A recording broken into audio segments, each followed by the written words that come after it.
Bonjour.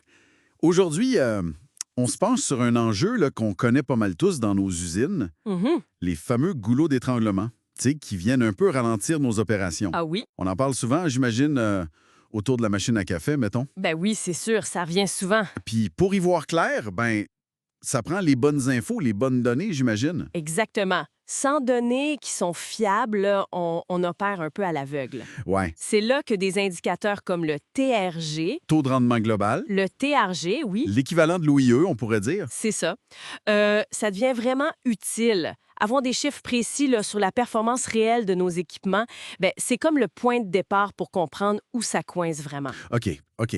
Fait que, allons-y, explorons un peu comment ça se forme, ces goulots-là. Ben oui. Puis comment le TRG, ou peut-être d'autres mesures, nous aident à les voir venir? Puis surtout, euh, c'est quoi les pistes pour fluidifier tout seul? Bonne question. Ben, pour commencer, un goulot, là, c'est quoi au juste? Ouais. Essentiellement, c'est un point dans ton processus où la capacité est limitée. Ou le flux ralenti, finalement. OK, ça peut être une machine qui est intrinsèquement moins rapide, mettons, Ouais. ou un poste de travail qui est juste surchargé. Qui fournit pas, ouais. Exact. Puis, il y en a qui sont fixes, là, c'est lié à l'équipement lui-même. D'autres, ils peuvent bouger, être un peu flottants, tu sais. Ah oui. Ouais.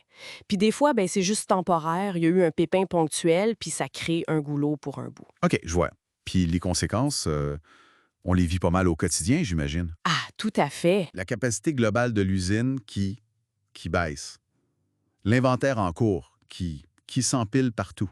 Mhm. Les lignes qui sont tout déséquilibrées, là, sans parler de la pression que ça met sur certains équipements puis sur nos équipes aussi. Exactement. Pour diagnostiquer ça comme il faut, le TRG, c'est fondamental. OK.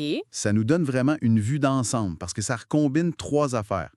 La disponibilité, le temps que ça roule pour vrai, C'est ça. versus le temps planifié. Ensuite, la performance, La vitesse. la vitesse réelle par rapport à la vitesse théorique. Puis là, il faut compter les micro-arrêts, tu sais. Ah oui, important ça. Oui. Puis finalement, la qualité. Le taux de pièces bonnes du premier coup. OK. Fait que le TRG global, ben, c'est juste la multiplication de ces trois taux-là. Ça donne une bonne photo, c'est vrai. Ça donne une bonne idée générale. Mais est-ce que juste le TRG, ça suffit? Ou y a-t-il d'autres chiffres pertinents à regarder pour vraiment tu sais, comprendre le bobo? Ben, le TRG, c'est une super base, là. Vraiment. Mais pour aller plus loin, oui, il y a d'autres métriques qui sont utiles. Comme quoi, par exemple? Ben, le temps de cycle réel comparé au temps nominal. Tiens. Ça va te montrer les variations de cadence. OK.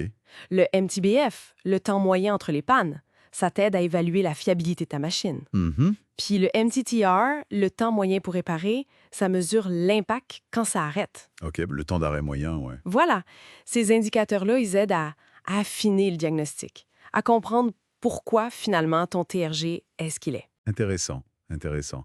Donc, on a les chiffres, mais après, comment on fait concrètement là pour le trouver, ce fameux goulot sur le plancher? C'est juste une affaire de chiffres assis au bureau? Non, non, pas juste. Les données, c'est crucial, on s'entend. La collecte systématique, le direct avec les machines, l'analyse des cadences, regarder les temps d'attente entre les Oui, postes. où ça cumule. Exactement. Surveiller les niveaux d'inventaire tampant. Mais faut aussi aller voir. Ah, le fameux Gemba Walk. Ben oui. Puis visualiser le flux de valeur, mettons, avec un outil comme le VSM, le Value Stream Mapping. Cartographier le processus. Oui, ça permet vraiment de voir physiquement où ça coince, où les pièces attendent. C'est souvent très révélateur, là. On voit des choses qu'on voit pas dans les chiffres seuls. OK. Fait qu'une fois qu'on a mis le doigt dessus, là, qu'on a identifié le goulot, la solution, c'est direct, de changer la machine. Ah, pas nécessairement. Puis souvent, c'est pas la première étape, en tout cas. Non. Non. On peut commencer par optimiser ce qu'on a déjà, tu sais. Comment? Ajuster les paramètres machine, travailler fort sur la réduction des temps de setup, essayer de mieux synchroniser les vitesses entre les différents postes. OK, jouer avec ce qu'on a. Exact. Ensuite, oui, la technologie peut aider, c'est sûr. Les systèmes de suivi de production modernes, là, les MS, Comme Quick Mess, par exemple. oui, par exemple.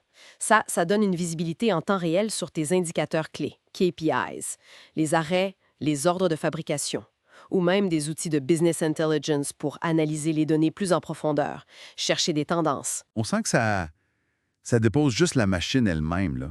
L'organisation du travail, ça doit rentrer là-dedans aussi, j'imagine. Absolument. C'est souvent clé même, réorganiser les flux de travail.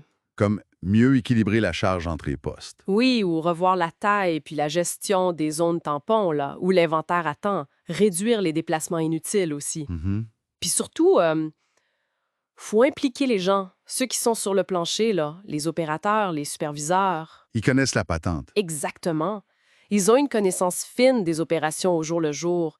C'est vraiment une démarche d'amélioration continue, là. On peut penser au cycle PDCA, tu sais, planifier, déployer, contrôler, agir, pour bien structurer ça. OK.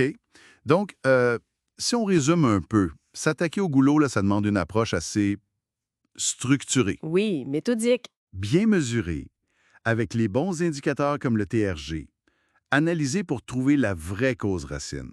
Mhm. Puis ensuite, agir, que ce soit sur l'équipement, les flux, l'organisation ou la technologie. Puis c'est pas un projet qu'on fait une fois puis c'est fini, là. C'est un effort continu. Exactement. C'est cette vigilance constante puis la capacité d'agir assez vite qui font la différence à long terme. Puis la question qui demeure, puis qui est intéressante pour la suite, je trouve, c'est, une fois qu'on a réglé un goulot, Oui.